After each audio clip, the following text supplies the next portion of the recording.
Okay, good evening and welcome to June's meeting of Tech York. I think we're just in June, just about. My name's Louise Saw and I'm a business growth manager at City of York Council, and tonight I'm hosting Tech York for Sergey and Ben, who have recently both become fathers, which is very, very happy news, but they're a little bit busy now. So, Anthony, do you want to get up here? So tonight, just a little bit of housekeeping then. The format for tonight, I have got very croaky. The format for tonight is about 20 minutes. We're going to hear from Terry and Rachel very soon. We're going to take some questions and answers for about 15 minutes, and then we're going to leave you lovely people to do lots of networking. So I think we're aiming for about 9:20 exit out of here tonight. Hopefully you've found the bar, which I think quite a few of you have. Got your drink. Now's the time to find one if you haven't. Okay, so I think we're on the formal bit. So just to give you a little bit of an introduction to Terry and Rachel Lightfoot. So they successfully founded and exited both a service company and a PropTech business. They've got an absolute wealth of combined experience in the tech industry spanning many corporations. They both bring invaluable insights into business growth, strategy, innovation. And not surprisingly, tonight they will be talking about selling a tech business. Specifically, are you ready? And how do you know when the time is right to exit? And what do you need to prepare? So I'll hand over to you. Thank you very much. Thank you, Louise. Right, thank you. Good to see everyone tonight. We've prepared quite a few slides. We'll try and cram it into sort of 20, 30 minutes, if that's okay, and we'll take any questions at the end. So I'm Terry, this is Rachel. I'm Rachel. So, we're going to start with the J word. What sort of journey have we been on? We are Southerners that moved north in 2006. We're from the IT tech capital called Reading. That's where I'm from, along the Thames Valley. So yeah, lots between us. It makes us feel old when we added that number up. 70 years in this sort of tech space. You know, I worked at a company to start with called Deck. Anyone remember that? Old enough to remember that? Became Compact, become HP. Just to put a bit of context inside, you know, that building in Reading there had hosted over 1,000 people. It had a street. It had a two-teller bank, a Barclays Bank, a Amex American Express. It was huge. It was my first company to ever work for, an American company. There was no Mr. Smith and Mr. John. It was all first name terms. So it was great. Lots of money spent on training and so forth. So great place to sort of, sort of be a young sort of person venturing into the tech world. Working down to component level as an engineer. I love analytical things and process and doing things like that. But I'm also quite creative as well. So it was one of those where I sort of started off in the engineer side, moved out into the field, which really gave me some great insight working with some of those big corporates, the Yellow Pages, helped install the first Yellow Pages machine. Anyone, all the youngsters in the room, that's that yellow book that we used to flick through and so forth, which we never, don't need the internet for now. The Vodafones, the big Oxford universities, laboratories, and lots of scientific places that I used to have clearance for AWE, and I was right behind the wire seeing things that I probably shouldn't see as a person. But hey, that was the pleasures of working for a big corporation. I then spent some time again, flipped over the other side of the fence, working for Arrow, that we sold into distribution, the hardware, into the sort of tier one OEMs. Alan Sugar was our sort of customer at the time, but anything that was competing against the sort of Compacts and the Dells at the time. So all those, remember the late 90s when everyone was sort of buying PCs, upgrading PCs. So, just remember back then, memory was just so valuable. It was locked under vault and key, it really was locked behind the walls. And processors, Intel processors and AMD, etc. I then moved to Dell. I was lucky enough to be looking after the Latitude notebook range for the UK and Ireland. Crazy time, late 90s. I remember Tony Blair coming into power and saying everybody should be using a PC. Oh my God, they recruited at the rate of knots and capitalised on that, you know, especially in the public sector. Spent a bit of time at Microsoft looking after their security product in a product marketing role. Went off travelling for a year, went back and worked for Xbox Live, so I was sort of looking after the Xbox Live product in the UK and Ireland, which sort of introduced you to communities and subscriptions and all that sort of crazy gaming world, which was really good fun, especially the big launches and things. And then what brought Rachel and I went off and did some travelling, and then got a job offer up at Trustmark, based in York, people that know that company, and we're sort of looking after their marketing for them. So that was a great insight into public sector licensing and the changes that were going on, you know, in that space. But I always had a side hustle, always had something else going on. I could never sit still, no matter how much I was being paid or what was happening. It just isn't in my nature. But that was me. Rachel. So for me, I started my career in the computer games industry. And if I'd have thought as a 10-year-old when my dad bought me my first ZX Spectrum, and I was learning to play Jet Set Willy and Manic Miner and Daley Thompson's Decathlon, if anyone remembers those games, little would I have known at the time that I'd go on to work for 3 of the largest games companies. I started off at Activision, in a retail marketing role, promoting some of their biggest games such as Quake and Apocalypse and Interstate 76, if anyone remembers those games at the time. I then went over to Electronic Arts and worked on some of their biggest franchises like FIFA, F1 and The Sims, again in channel marketing at the time, which was working with traditional retail. Obviously games are sold very differently now and it's all online, but at the time it was all through traditional high street retail stores. And I then got headhunted to go to Microsoft to work on the first launch of Xbox into the UK. So I was part of the team that worked on promoting that and selling it in as their first console, and trying to get a large corporation like Microsoft to embrace the crazy, hectic world of computer games was quite interesting because they just couldn't get their heads around it. So that was interesting times, but very exciting. And then after we went travelling, I came back and did a bit of consultancy work for Microsoft on their hardware products at retail, so mice and keyboards, things like that. Not quite as exciting as games, but you know, it was good fun. So yes, lots of good companies and a mix of sort of skills learned over that sort of 70 years. To continue the J word, we're both sort of quite sporty people, gives us that sort of mental toughness to carry on. We both raced for the UK GB age group team for triathlon and duathlon in various parts of the world, and qualified for those. Rachel, we won a gold medal in Gijón in Spain in 2011, a bronze medal in Kalka in Germany. We love our cycling. We've ridden the famous Paris-Roubaix cobbles and the sportif there, done Ironman. We've been out and done Challenge Roth, the infamous sort of Ironman event. We still compete in the cyclocross races throughout the sort of winter months. Done God knows how many running events over the years. Helped set up the York Tri Club as well in 2014. And for my sins, I love my martial arts, and you know, even past a karate black belt, which feels like absolutely centuries ago now. But yes, I still remember some of the moves and some of the katas there. But yeah, we're pretty, you know, some of the toughness that involved with some of those sports, I suppose, has helped us with in our business life. Right, on to business stuff. Putting these slides together, it was, you know, we had this property service business. Again, as we mentioned, we come to York in 2006.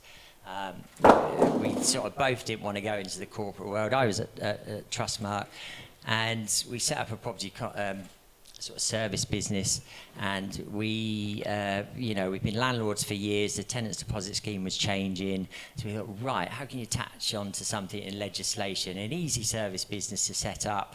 Here we were knocking on doors, a southerner trying to get business from Yorkshire people. Hey, wait, we don't know you guys. Why are we going to spend money with you? So that was one of the first challenges. But hey, we really stuck at that, and coming from a tech background, we were sort of thinking about everything with process there, and how could we deliver something with file shares and data capture and moving things along the process line really quickly. But you always had people out in the field doing those appointments, so you couldn't get away from that. We had a small team running around York doing all sorts of inspections and EPCs and everything along the sort of rental tenancy timeline. So within that sort of 6 years, it just wears me out thinking what we did in those 6 years. I was still at Trustmark. Rachel was doing a bit of consultancy there. We had set this business up. We set another business up. We were putting some of our extra consultancy work through. We explored franchising with this business.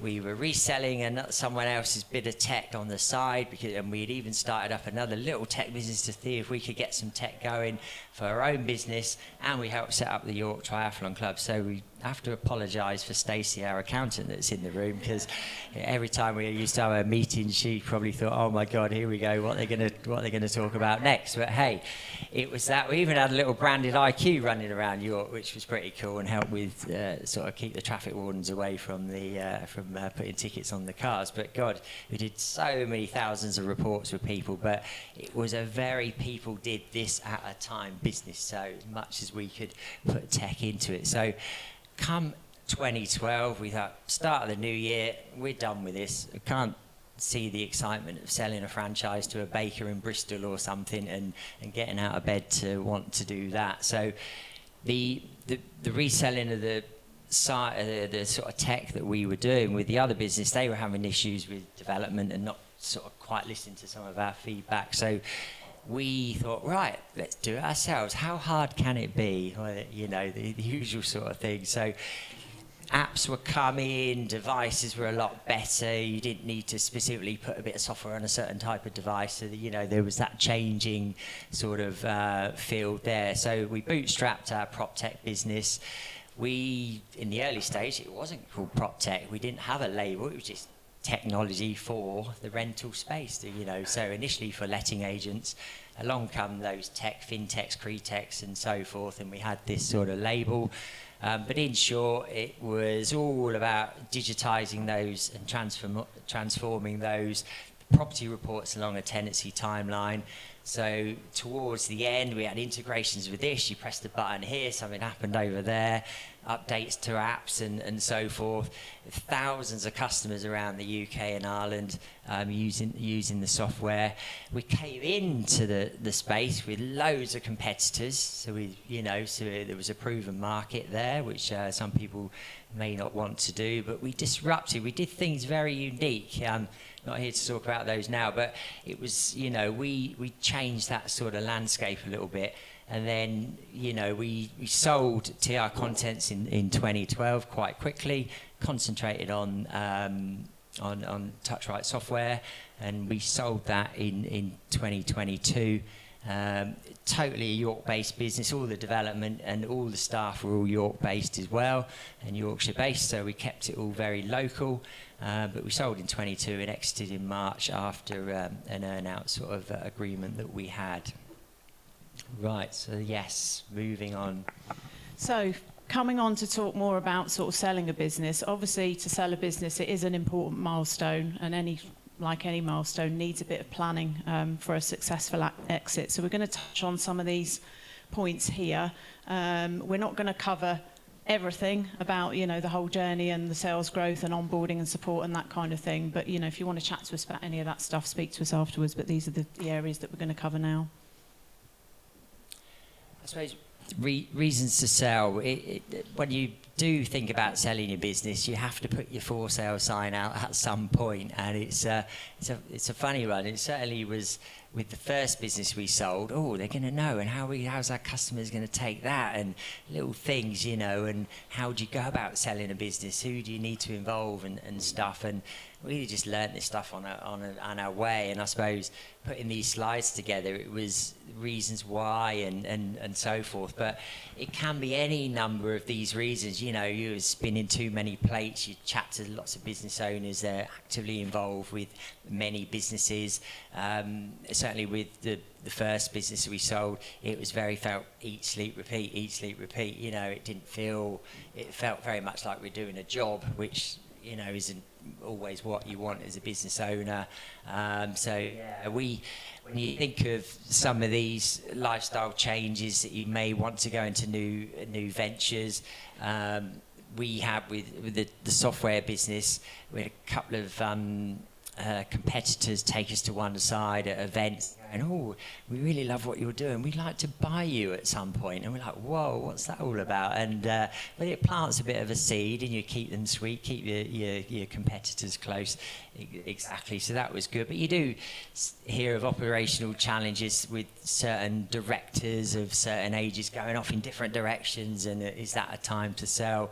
We certainly felt with product maturity with TouchRight, you know, we had developed all this big stuff, lots of integrations, and the tech stack was getting bigger and bigger, but we had nothing big and chunky coming along the way. So to me, the product maturity was there. I was ready to do something else. But touching on, you know, stakeholder pressure, you hear challenges trying to raise money or funds, but also number 7 can be key if you're thinking of selling a business. Market timing, you know, M&A.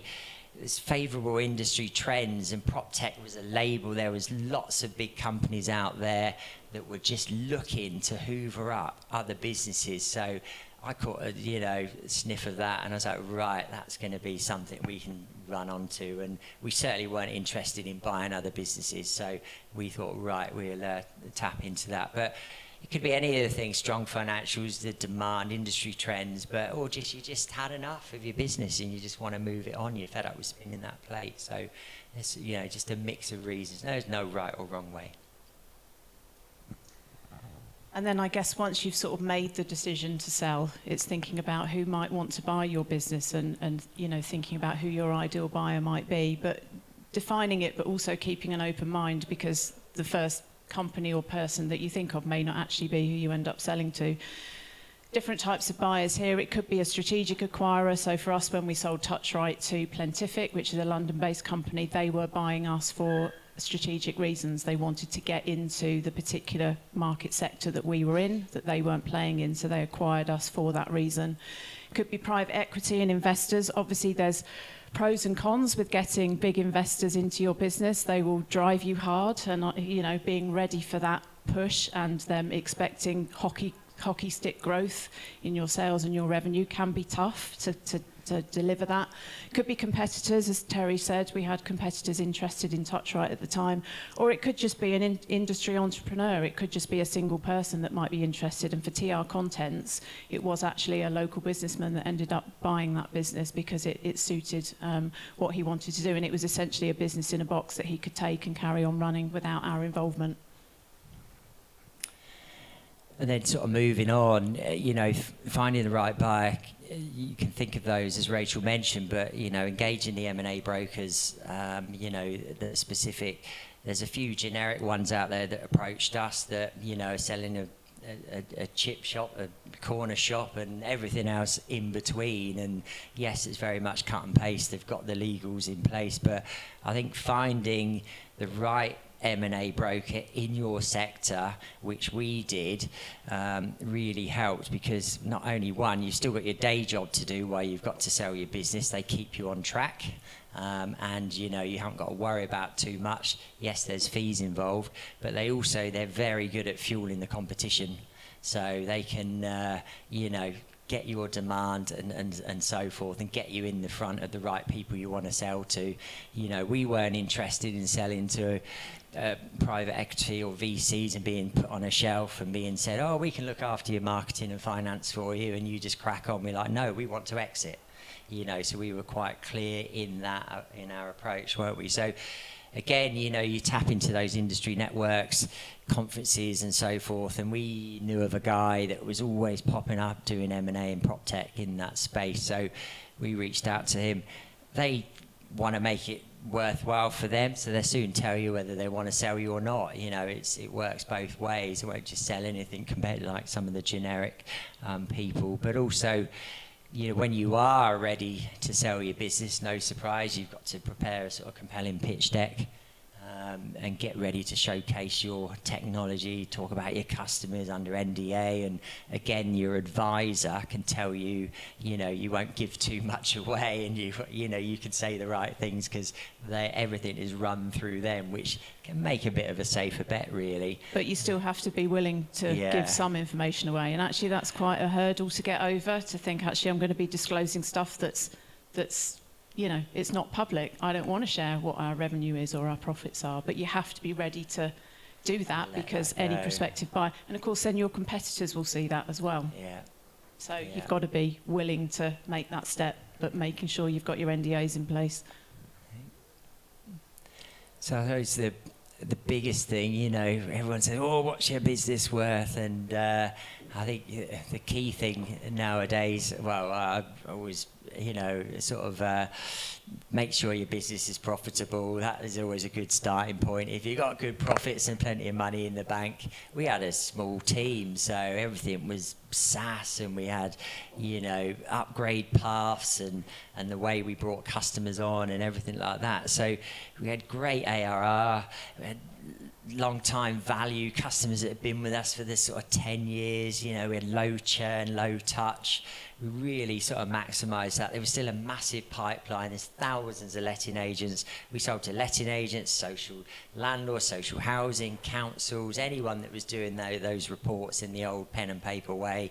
We were really tapping into that. So I think what we found also, we noticed, and I think our advisor helped with this, that all of a sudden you gain a couple more X's just because it's what the business that's buying you wants to do with you as knowledge. They wanted our knowledge, bizarrely, because their platform that they had, they were developing something similar.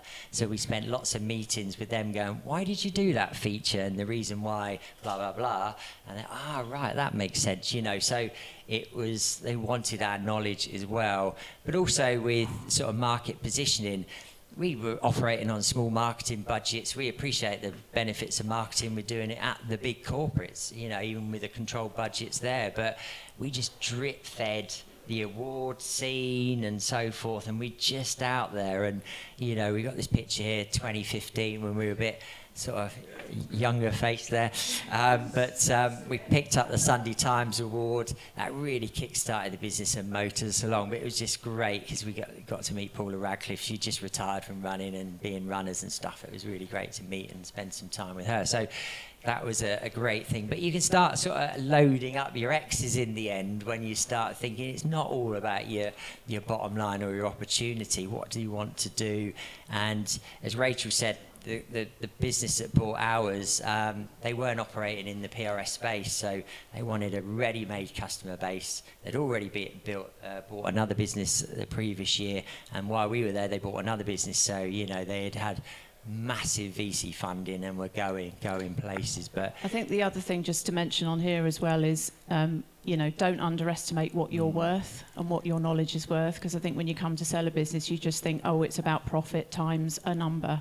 It isn't, because you bring value to the other business, and it's important to remember that, so that you don't undersell what you bring to the table. So once you've obviously hopefully found a buyer and you're potentially thinking about getting your business ready to sell, there's quite a lot that needs to be done, especially when you get to the due diligence phase, because it all goes a bit crazy because you're trying to do a day job and suddenly you've got, again, as Stacey will attest to, you suddenly requests for lots of information come in. So optimising your finances, it's about going through your records and just making sure you've got everything, you know, in hand, basically. You've got clean records, you're maximising your revenue, you're reducing any unnecessary expenses to improve your profit margins.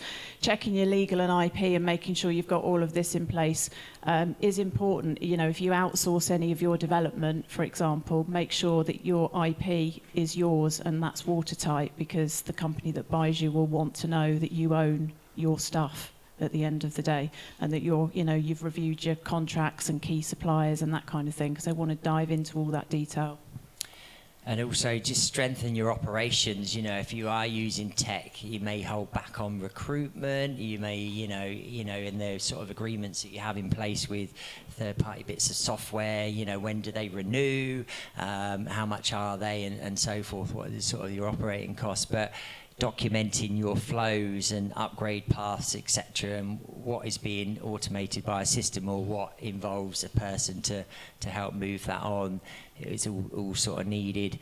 Looking at those customers, as much as we had loads of monthlies, we had a few customers that wanted to be on yearly sort of contracts and didn't want to use the tech that we put in place. So you just want to make sure they're strong, and also having that sort of strong pipeline, and just highlighting that you still have growth in your business will add that extra little bit of value to your business. We had customers from Savills using the software. Bradford Council have been a user for many years. We had all the big London agencies, the Belvoirs, the Martin and Co's, so anyone was really using our software, and we really sort of romped through the sort of marketplace as best as we could on limited budget. But it's be prepared for due diligence. Your broker can really help with that, but they do really emphasise it. If we got the business really clean, we didn't owe anyone any money, there was no DLs left to pay back, everything was really clean. So, poor Stacey down the end, and they wanted to close the business before the end of the year. As you all know, December's just one of those 3-week months. It was a few late nights, but nothing too bad as we thought. But I think just having things in place really helped with that. And then it's really sort of thinking about what's the end goal. What do you want out of the situation? Do you want to have a clean break, so sell your business and walk away and not be involved from that point onwards? Obviously, if you do choose to do that, you may still be called in if there's warranty clauses or they need to call you back in for particular reasons. Do you want to do that or not, potentially? And also, if you want to set up another business shortly afterwards doing something similar or in the same industry, there may be clauses in your sales agreement that prevents you from doing that. So that might be something that you may have an issue with or may not, or want to negotiate on potentially. Well, as we had certainly with Touchright when we sold that, to have an earn-out period, all of a sudden you've got a boss. All of a sudden you don't have the budgets that you used to have. All of a sudden you've got to ask someone for permission. You've got to train people that may not want to be trained on your product. You've got operational transition. You're still doing your day job, and then all of a sudden you've got all these things, changing telephone numbers, email addresses, rebranding, etc., etc. So that 2 years that we had as part of our earn-out, break it into 6-month periods. Oh my God. And that company was running at a pace of a super scale-up sort of business. They didn't know what they were recruiting, who they were recruiting for, and so we saw people come and go. And our little small business, we were like looking at this. It's like stepping on the side of the motorway, wasn't it? It was like, and we were like, whoa, this was, it was a bit of a crazy turn. You get customers go, oh, you've now a big company. Well, do we still want to work with you? It's like, well, nothing's changed. It's you're having those sorts of things. But you do hear of people that have sold businesses where they just bomb out of the earn-out agreement because they can't take it. They don't want it. They've had enough, because of those things. But we sort of rode through it and sense, but you're sort of mindful of those exit clauses. And as the later you go through that sort of period, all of a sudden you end up with a job title that you may not be. Well, I'm never too worried about job titles, but some people get, and all of a sudden it's just a different sort of environment. But you've got to be prepared for that if you do have, work with an earn-out agreement. And then being prepared for your finances post-sale. You might get a big offer for your business, but let's not forget your advisor wants the fees, and they have plus VAT on top, and that's your first bill you pay when that money hits the bank. You've got to get that one paid. HMRC want their cut as well, no surprise, but that used to be called Entrepreneurs Relief at 10%. It's now 14% and moving up to 18%. So if you split that across a few directors, then all of a sudden, you know, that money gets smaller and smaller. But it's just things to consider, and your good accountant will advise you on that. But it's worth just remembering some of those things as well. You are allowed sort of a relief of £1 million, but it's it's just something to consider. And then there's the emotional impact of selling a business, which I suppose is the bit that nobody really thinks about or talks about potentially. But for us, particularly with the first business that we had, the services business, because we had a clean break from that business, so we were working in it on the Friday and doing a 10-hour day, and then on the Monday, we weren't. We went from 10 hours to 0 hours, and how do you adjust for that? It's actually hard to adjust for it before you get there, because you don't really know what it's going to feel like, but it is an adjustment that you need to make, and thinking about kind of what comes next potentially. Yeah, and then you think of those sort of staff loyalties. We had not long recruited someone for Touchlight while we were selling, who's worked for us on 2 other businesses with us, and the first thing she said when we said, "Oh, come and work for us again," "You're not selling this business, are you?" And we were, but we didn't obviously say that to her. She's still talking to us. But yeah, there are little things like that, because certainly within a smaller business, you know, employees become a bit like family members, and you know, if they've been around with you for a few years and seen all the highs and lows, that you have to sort of consider some of those. Oh, are they going to want us? Are we going to find a space, and so forth? And you know, if we'd have let Plentivit get away with it, they would have just taken Rachel and I and said, right, just carry on, and squeezed us as hard as possible, I'm sure. So we, you know, to not say restrict us from sort of hitting those numbers, but, you know, we're like, no, you're certainly bringing the guys along as well, you know, so you can have some difficult conversations, but it's worth sort of thinking about that as well. And the feelings of loss, uncertainty. A lot of people said, "Oh, you're sad with selling your business." And I'm saying, well, no, not really, because once you start that journey and engage with a broker, you're on the journey, aren't you? On the way. So, you know, it's quite exciting talking to lots of businesses that are interested in your business for whatever reason. You know, with companies in America, we're looking to break the UK, you know, and so forth. So there's a real good mix, but. You know, you can sort of focus on future opportunities, again, spin another plate and off you go, or plan a trip as we did. We sort of chased the Tour de France around last year, went to the Olympics and stuff, so we had a good sort of bit of downtime, which is something we'd always wanted to do. So, you know, it was... we were leaving whatever, weren't we? We were just going to do that. We were out of there. We were out, yeah. But, you know, that it's planning something like that you know, can help the emotional side. So I suppose just to wrap up in terms of kind of key takeaways, I suppose just some of the points here. So, you know, develop an exit strategy. Nothing lasts forever, unfortunately. But that exit needs to be planned for, especially if you're in a business and you are on a leadership team and you have several directors who may have different views on maybe when they want to exit or move on. You need to be having those conversations. Otherwise, you could have surprises along the way if somebody decides they don't want to be part of the business anymore. Assessing your reasons to sell and readiness, stepping outside your comfort zone potentially, preparing your business thoroughly, and then considering what's next. You know, what do you want to do post the sale?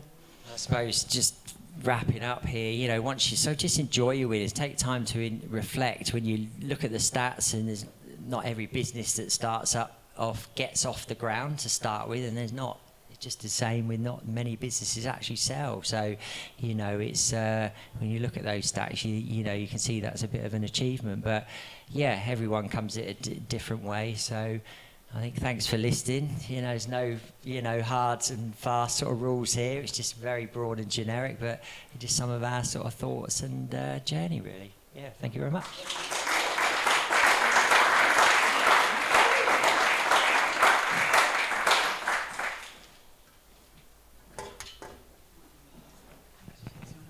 Okay, I think we're just going to grab the chairs or take a seat.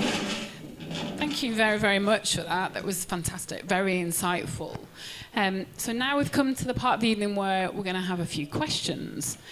So, just to get us warmed up, I have a few prepared. No, I'm only joking. But I have Be got one. kind. I have got one question for you. So, when you started your business or businesses, was it always your intention to exit? And how did that affect your decisions in the business or businesses? Yeah, I probably would say yes. I always thought, I always wanted to start a business or two. As you say, even within the corporate world, I always seem to have a side hustle going on, selling something, producing something or whatever.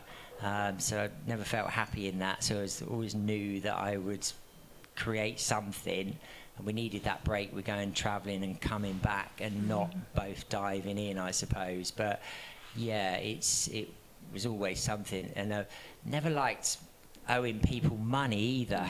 Okay. So, the bootstrapping, it was let's just rough it out and let's do 15 other things and put food on the table and then see where it goes. So I suppose that's, it might be a blessing and a curse. It may have held us back. Could have grown it bigger, sold bigger, but hey, it worked for us. Yeah, it's a way. Yeah. It's your way. Yeah. I'm not sure we did when we had the services business in terms of selling it, but it was just a fortunate coincidence and good timing to kind of sell that. I think with Touchright, probably we didn't start it with the end in mind, but pretty soon afterwards we were sort of thinking this has probably got about 10 years and then potentially we might want to sort of move on. So it kind of worked out that way. Yeah. Thank you. Okay, now the audience. Anyone have a question? Bethan. Yeah, so as someone who also works with their husband, their partner, and I guess this question could be extrapolated to anyone who works closely with other partners in the business, and you don't have to answer this, but... I knew this question was coming. It was going to come. On the same What's page, it like? Yeah, what's it like being on the same page about, this is the point we're going to sell, we want, how do you mind wanting the same things? Yeah, I don't know. I think we always sort of had a dividing line with the jobs that we did or the hats we wore, I suppose, within the business that helped.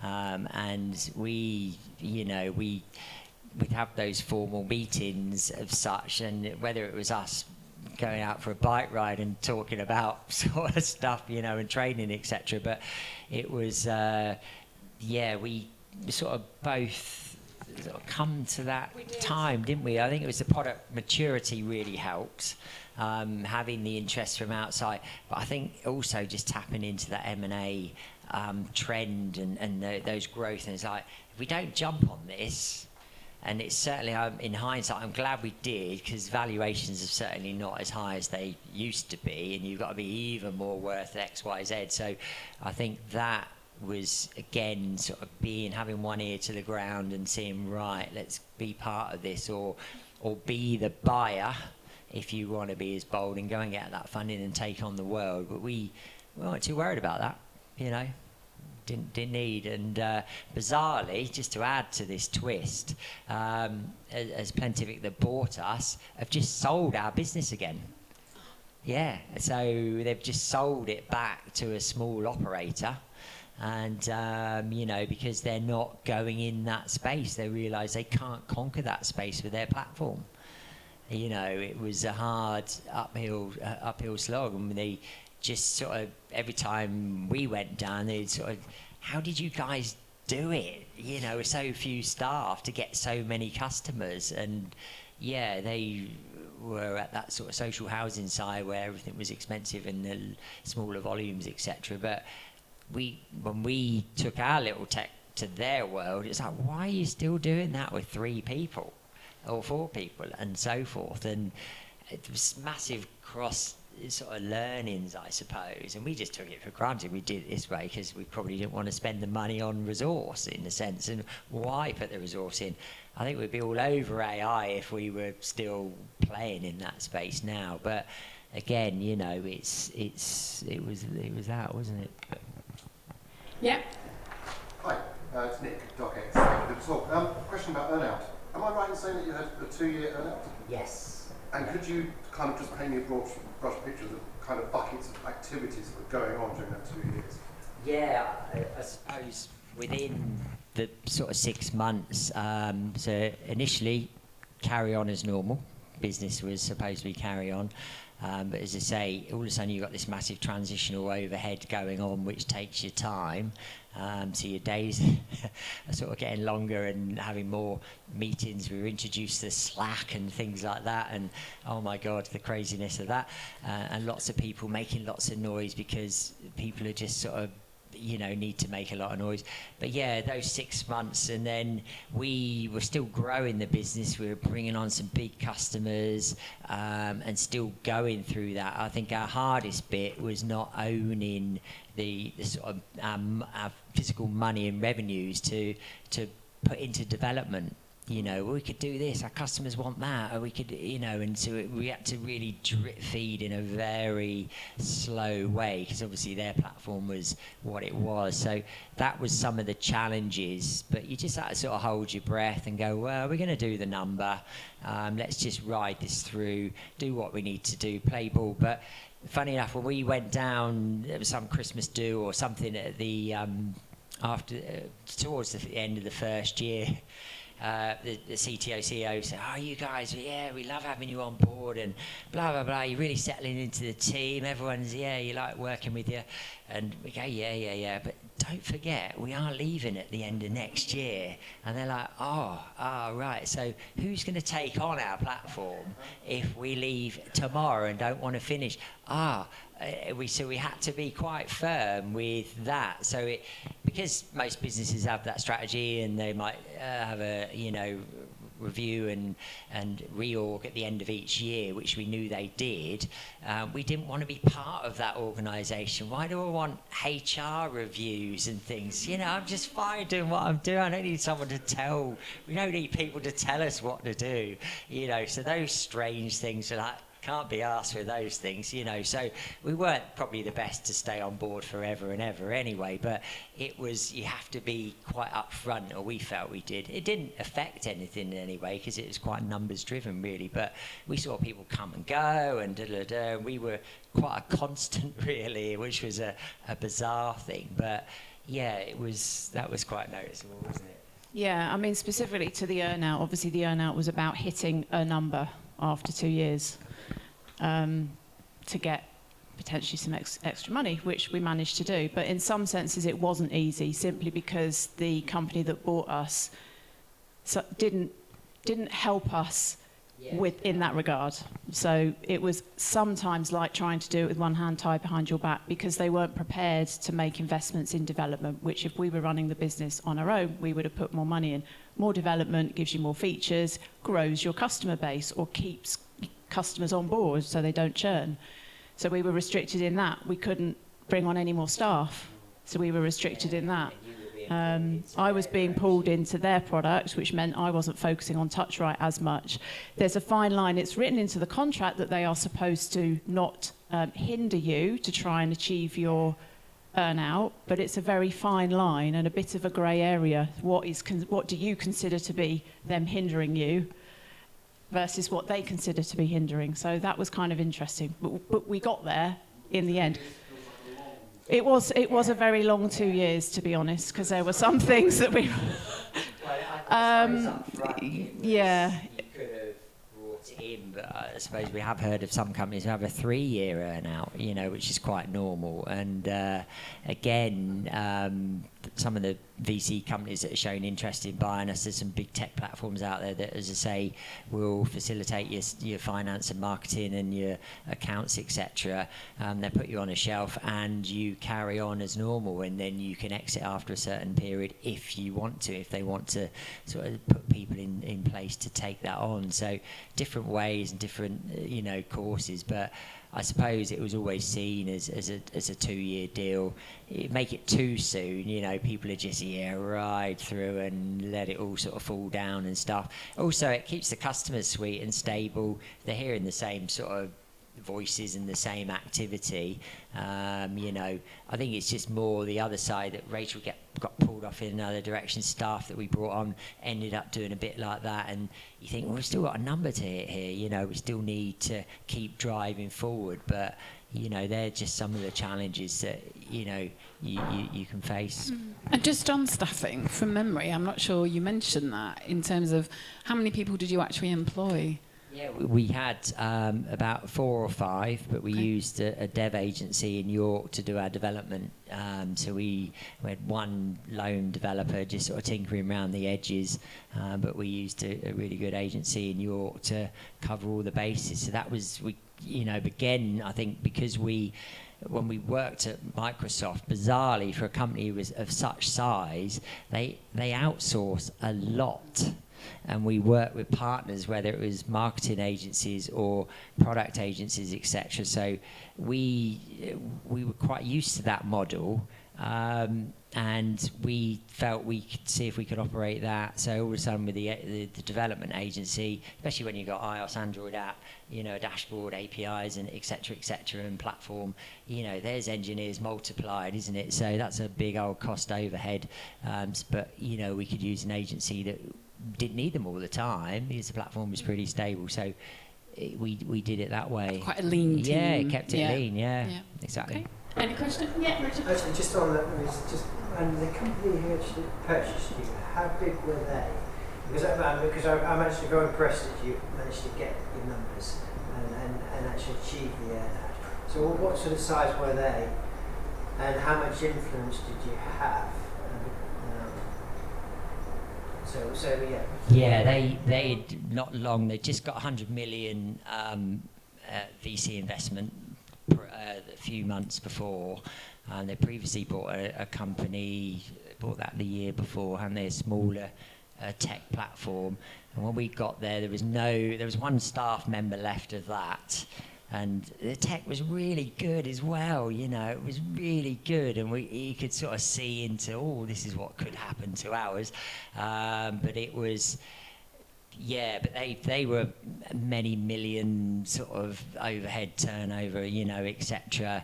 And 300 staff, it was that sort of scale up. They're operating, trying to crack the US, operating in Germany, a lot of the social housing customers. So a big sort of office in Cannon Street in London and so forth, ISO standards and all those sort of big corporate things, I suppose. So yeah, they were of a good size and on that sort of VC growth. Had a full board, didn't they? They did. They're not that big now because they've restructured. So they realised, so when we joined, they were in scale-up mode, and I mean scale-up mode. So bringing on entire teams and nobody knew what they were doing. It was proper, it was that kind of, we've got money, we're just going to invest in staff, which if you do that at scale has potential benefits if you train them properly and huge downsides if you don't, because it gets a bit chaotic. So they've been through several restructures themselves, but because they've had to really focus, and I think, if I'm honest, they've probably been, they've had investors apply a bit of pressure because they need to become profitable. So that means they need to cut their costs. So they scale back in certain markets. They then started to scale back teams and reduce overheads. So they've got less staff now than they did when we joined. Thank you. Okay, just a couple of questions. Yes, Stacey. You said about the fact that tech's changed in the last 3 years and what you do with it if you had it now. Was there any part of you that thought, actually, we'll take it back, especially considering that they've just sold it? I did jokingly say if they sold it to us for £1, we'll have it back. That offer never came in, surprisingly. Well, Stacey, actually, I keep asking them what they're going to do next, and they're not committing. Yeah. We did get asked by the broker if we wanted it, bizarrely, and it was a bit of a, you could see, because they knew they couldn't crack that space, and it's the property PRS space is, letting agents are a different breed. Yes, there's 15,000-20,000 of them around the UK, but there's a certain type, and I suppose you've got to know them in a certain way. But it is what it is. I think we've got time for one more question. Yeah. So I'm just starting an AI company at the moment, AI automation. We've got our first few businesses coming on board now, and so on and so forth. One of the early things that I discussed with my co-founder was exit. And from the way that you spoke, and it sounded like you kind of planned for exit, it was something that you discussed really early on. What are the key things that you discussed and kind of the key decision criteria? Because you did say that it was quite opportunistic, but I imagine there's a lot of conversations that went into, like, here's an opportunity that matches the criteria that we've laid out over the last X number of years from our conversations. therefore it is an opportunity, because otherwise it might not be. What are those factors that you consider? Yeah, I suppose well, for one, we've always wanted to operate the business really clean and not owe anyone or have too much onus on stuff. So that was a key objective for us, which we thought would make it easier to sell. It certainly helps with the due diligence side of things. And then I think the other thing was, I suppose it's timing. How long do you feel you could work with your co-directors and, they're all operating and doing the right things for you? It's a bit different when you're husband and wife. You've got to sort of work with that. But, you do hear of those cases. I know. Yeah, no, but, no, I honestly would, Rachel is great. We've worked really well together. So I think, there is that human side of consideration of where you get to and what will frustrate the hell out of you and your team. Is it the speed of growth or not, or when you sit to review your business after a certain amount of time, so I just think they're some of the things that you may add into the mix with your questions and thoughts. But again, if I see in other players come in, we rose, challenged, we disrupted the disruptors. There were certain things that we did with our onboarding and the way we did things, and we're very visible about certain things. Nothing radical, but they worked for us. All of a sudden it's like, oh, you guys, and and we become sort of number one in our space, and that's why it just got that interest, I suppose. So yeah, they're just some of the things to put you on the map. But you will know, but I think it's having those questions and plans and go, what if, I suppose. Just to add to that, I think keeping those conversations going, because you may, and have, I think the first thing is sort of deciding roughly how long you think you want to do what you're doing, and how does that sit with your co-director. Are you on the same page in terms of, you want to keep doing it for 5 years, 10 years, 20 years? So that's the first thing. But also keeping when you're on the same page with that, is sort of start looking around at potential buyers as that date gets closer. But I think involving a third party like a broker is good, because they will give you honest opinions that maybe are hard for you to have with your co-director, because things like the valuation of your business, you might think it's worth one number and your partner might think it's worth another. Who's right, who's wrong? We'll get an opinion from a person who's in the industry, who's connected with all of the other companies similar to you that sells those types of businesses day in, day out. And then you have an objective view that you kind of can't really disagree with. So that, I think, helps to get kind of on the same page with it, really. Yeah. Did that engage with fair market value from HMRC as part of the sale? Because don't they have an independent assessment now for exit valuations? We didn't use that. It that. wasn't, no. We just threw some X's out there and said, yeah, we'll have a bit of that. And Oh yeah, Terry and Rachel. Okay, so what time are we on? We're about 8:25. So we're now moving into some networking. We've got the room till about 9:20. Importantly, last orders at the bar is at 9:00, so remember that one. Just a few announcements. Our next event is on the 30th of July. It is a Wednesday, so the usual format. And the speaker will be Nigel Street. He will be speaking and covering the lessons learned from his 40-year career in sales and business development. So he has a curious title that I looked up today. So his speech title will be Tights to Tech, 40 years of sales experience in 30 minutes. I'm looking forward to that one. And then just one more event. On the 1st of July, the next Green Business Forum will be hosted here at Patch at 4:00. And that theme is tech and AI and the kind of green space. So if you're interested, let me know and I can tell you how to sign up for that. I didn't say this at the beginning, but tonight we've got Charlie, who's been around with photos, taking photos, videography. So just a quick reminder, if you do not wish to be in any of those, please let him know. Yeah, that would be fantastic. Okay, thank you very much. Enjoy your evening. Thank you.